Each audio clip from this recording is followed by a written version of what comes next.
अस्सलाम वालेकुम students. 9th class आज हमने एक्सरसाइज नंबर 5.1 स्टार्ट करनी है। हमने 5 चैप्टर स्टार्ट करना है। फैक्टराइजेशन का 5.1 एक्सरसाइज है, बहुत इजी एक्सरसाइज। इसके छोटे छोटे से क्वेश्चन हैं, लेंथी क्वेश्चन नहीं है और इसमें से एक शॉर्ट क्वेश्चन आपको लाजमी आ जाता है। देखिए क्वेश्चन नंबर 1 स्टार्ट करते हैं। 2abc - 4abx + 2abd। अब स्टूडेंट्स हमने फैक्टराइज करना है। फैक्टराइज का मतलब क्या होता है कि हमने मोस्ट कॉमन लेके उसको शॉर्ट फॉर्म में लेके आना है। देखिए अब इन तीनों में से हमारे पास कॉमन क्या चीज़ आ रही है? 2 कॉमन आ रहा है। देखें 2 इसमें भी है, इसमें भी है, इसमें भी। इसमें इस तरह के 2 2s are 4, 2 इसमें भी। अब हम 4 कॉमन नहीं ले सकते बिकॉज 4 सभी के अंदर नहीं है। अब ए बी इसमें भी है, ए बी इसमें भी है, ए बी इसमें भी है। तो हम क्या करेंगे? 2ab कॉमन लेंगे बिकॉज कॉमन लेने का मतलब ये होता है कि वो चीज़ कॉमन लेनी जो कि तीनों टर्म्स के अंदर हो। टर्म्स 3 हो, 4 हो, 5 हो, 2 कॉमन हमने वो लेके फैक्टराइज करना है जो कि सब में कॉमन हो। अब देखें मेरे पास 3 टर्म्स हैं। पहली टर्म है 2abc, second 4abx, third 2abd। अब मैंने क्या किया? यहाँ से 2ab कॉमन लिया। जब मैंने 2ab कॉमन लिया यहाँ पे मेरे पास c बच गया। यहाँ से 2 2s are 4, 2 बच गया। ab कॉमन चला गया, x बच गया। यहाँ से 2ab कॉमन चला गया, d बच गया।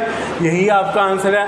स्टूडेंट देखिए क्वेश्चन नंबर 4 है। इसके अंदर 3 टर्म्स हैं। पहली term 5ab² c³ -10a² b3c -20 a3bc²। 3 terms है। अब हमने देखना है इन 3 टर्म्स में से हमारे पास कॉमन क्या आ रहा है। देखिए student 5 2s are 10, 5 4s are 20। तो इट मीन 5 तीनों में कॉमन है। abc abc abc 5abc तीनों में कॉमन है। जब मैंने 5abc कॉमन लिया, 5 चला गया, a कॉमन चला गया, b की एक पावर चली गई, c एक चला गया, तो ये मेरे पास बच गया b and c²। बिकॉज एक b भी चला गया, एक c भी चला गया। जब एक b गया तो b बच गया।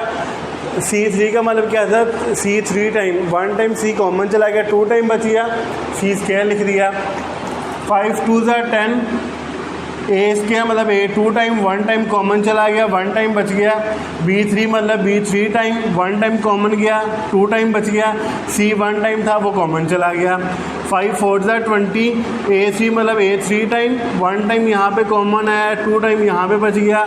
b एक ही था, कॉमन चला गया। c 2 टाइम था, एक बाइट चला गया, यहाँ पे बच गया। तो हमारे पास क्या बन गया? 5abc × bc² - 2ab² - 4a²c। हमारे पास इसका आंसर आ गया। इसी का 4 पार्ट देखें। 2xy3 × x² + 5 + 8xy² × x² + 5। अब स्टूडेंट्स आपने देखना है कि इसमें हमारे पास कॉमन क्या चीज़ आ रही है। देखें हमारे पास x² + 5 इसमें भी है, x² + 5 इसमें भी है। तो हम क्या करेंगे? यहाँ से x² + 5 कॉमन लेंगे। स्टूडेंट देखें यहाँ से मैंने क्या किया? यहाँ से मैंने x² + 5 कॉमन लिया। तो जब यहाँ से x² + 5 कॉमन चला गया तो यहाँ पे मेरे पास क्या बच गया? 2xy3। यहाँ से x² + 5 कॉमन चला गया तो मेरे पास क्या बच गया? 8xy²। अब देखिए स्टूडेंट इसका एक स्टेप और है जो कि मैंने नहीं लिखा, वो मैं अभी लिखूँगा ताकि आपको पता चल सके कि अब इसमें से और कॉमन क्या आ रहा है। देखिए इसमें से कुछ कॉमन नहीं आ रहा। इसमें से हम देखेंगे हमारे पास और क्या चीज़ कॉमन आ रही है। 2 आएगा दोनों में से कॉमन। x इसमें इस टर्म में भी है, इसमें भी है, y इसमें भी है, इसमें भी। तो क्या होगा? यहाँ से 2xy कॉमन आएगा। देखिए स्टूडेंट लिखते हैं ज़रा यहाँ पे। तो ये मेरे पास बन जाएगा x² + 5। अब देखिए यहाँ से कॉमन क्या आ रहा है? 2xy²। ये कॉमन आया। यहाँ से 2 चला गया कॉमन, x चला गया, y2 चला गया तो y1 बच गया। यहाँ से 2 4s are 8, x कॉमन चला गया, y² कॉमन चला गया। तो मेरे पास ये वाली चीज़ बच गई। अब स्टूडेंट्स को अरेंज करके लिख लेते हैं। देखें 2xy², उसके बाद मेरे पास क्या आ जाएगा? y + 4 x² + 5। ये आपका आंसर आ गया। स्टूडेंट आपने क्या करना है? जब आपने कॉमन लेना उसके बाद आपने देखना है कि जो चीज़ मैंने कॉमन ली है उसमें से क्या कुछ और कॉमन आ रहा है या नहीं आ रहा है। जैसा कि देखें इसमें से कॉमन आया, हमने और कॉमन लिया। अब ये वाली जो मेरे पास चीज़ है ऊपर वाला क्वेश्चन, अब आप देख सकते हैं इसमें से कुछ भी कॉमन नहीं आ रहा। इसमें BC है, इसमें 2AB है, इसमें 4AC है। अगर मैं B कॉमन लेता हूँ, B इसमें है, इसमें है, इसमें नहीं है। ए इसमें है, इसमें नहीं है। तो कॉमन वो होगा जो कि सबके अंदर होगा। जैसा कि इसमें था x/2, इसमें भी था, इसमें भी था, मैंने क्या किया इसमें से कॉमन ले लिया। अब क्वेश्चन नंबर 2 स्टार्ट करते हैं। क्वेश्चन नंबर 2 का पार्ट नंबर 1 है 5ax - 3ay - 5bx + 3by। आप स्टूडेंट्स पहली 2 टर्म में से कुछ ना कुछ कॉमन आएगा, लास्ट 2 में से कुछ ना कुछ कॉमन आएगा। देखें पहली 2 में से a कॉमन आ रहा है, a कॉमन लिया, यहाँ पे क्या बच गया 5, a कॉमन चला गया, x बच गया, -3 वैसे ही a कॉमन चला गया, y बच गया। अब लास्ट 2 में से मेरे पास कॉमन क्या आ रहा है, b कॉमन आ रहा है। जब b कॉमन गया 5 बच गया, x बच गया। अब देखिए मैंने माइनस कॉमन लिया तो साइन चेंज हो जाएंगे। मैंने स्टूडेंट्स आपको पहले बताया था कि जब हम किसी टर्म में से माइनस कॉमन लेते हैं तो उसके साइन चेंज हो जाता है, माइनस वाला प्लस में, प्लस वाला माइनस में। अब देखें बी कॉमन लिया, यहाँ पे 3 बच गया और y बच गया। अब स्टूडेंट देखिए मेरे पास क्या बन गया, a × 5x - 3y minus b × 5x - 3y। अब देखिए इन दोनों में से मेरे पास कॉमन क्या आ रहा है 5x - 3y, मैंने कॉमन लिख लिया 1 टाइम। यहाँ पे मेरे पास a बच गया, यहाँ पे क्या बच गया -b, ये आपका आंसर आ गया। क्वेश्चन नंबर 2 का पार्ट नंबर 3 देखें x3 + 3xy² -2x² -6y3। अब स्टूडेंट्स आपने देखना है कि पहली 2 टर्म हमने सेपरेट कर ली, लास्ट 2 सेपरेट कर ली। पहली 2 में से मेरे पास कॉमन क्या आ रहा है, देखिए मेरे पास x कॉमन आ रहा है, x इसमें भी है, इसमें भी। जब मैंने x कॉमन लिया तो x 3 टाइम था, 1 बाई चला गया, 2 टाइम बच गया, 3x बाई चला गया, y² बच गया। अब लास्ट 2 में से स्टूडेंट्स देखिए क्या कॉमन आ रहा है, 2 कॉमन आ रहा है और y कॉमन आ रहा है।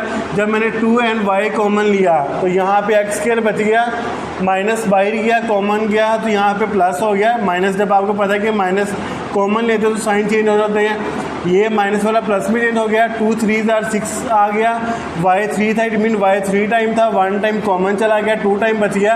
अब आप देखें ये वाली चीज़ जो मैंने ब्लैक से लिखी वो सेम है, तो मैं क्या करूँगा यहाँ से ये चीज़ कॉमन लूँगा तो यहाँ पे मेरे पास क्या बचेगा x, यहाँ पे क्या बचेगा -2y। यही आपका आंसर है। क्वेश्चन नंबर 2 का part number 4 students most important question है।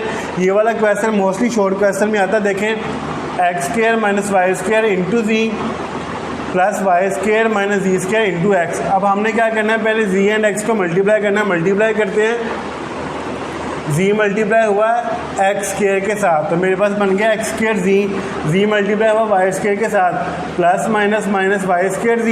इस तरह x मल्टीप्लाई हुआ y² के साथ xy², x मल्टीप्लाई हुआ z² के साथ -x z²। अब स्टूडेंट मैंने क्या किया, मैंने जिन टर्म के में x और z था उनको सेपरेट कर लिया, बाकी दोनों को सेपरेट कर लिया। अब देखें x और z वाली पहली टर्म और 4 टर्म है, इनको मैंने एक साइड पे लिख लिया। अब सेकंड और थर्ड टर्म को मैंने एक साइड पे लिख लिया। अब आप देखिए इसमें से मेरे पास कॉमन क्या आ रहा है, xz कॉमन आ रहा है। जब xz कॉमन लिया, x 2 टाइम था, 1 टाइम बच गया, z 1 टाइम था, बाहर चला गया। अब इसमें देखें स्टूडेंट x 1 टाइम था, बाहर चला गया, z 2 टाइम था, 1 टाइम बच गया, 1 टाइम बाहर चला गया। अब इन दोनों में से क्या कॉमन आ रहा है, इन दोनों में से स्टूडेंट ये इन दोनों टर्म में से देखिए आपके पास y² कॉमन आ रहा है। जब y² कॉमन लिया, यहाँ पे x बच गया, माइनस यहाँ पे y² कॉमन गया तो z बच गया। अब ये दोनों सेम है, वही प्रोसीजर, x - z को कॉमन लेंगे तो यहाँ पे मेरे पास क्या बचेगा xz + y²। अब स्टूडेंट इसी का क्वेश्चन नंबर 3 है। क्वेश्चन नंबर 3 के अंदर हमने ये वाले फार्मूले यूज़ करने हैं, a + b whole square = a² + 2ab + b²। हमारे पास क्वेश्चन इस फॉर्म के अंदर गिवन होगा, हमने उसको इस फॉर्म के अंदर लेके आना है, मतलब कि फार्मूला ओपन होगा, हमने उसको क्लोज करना है।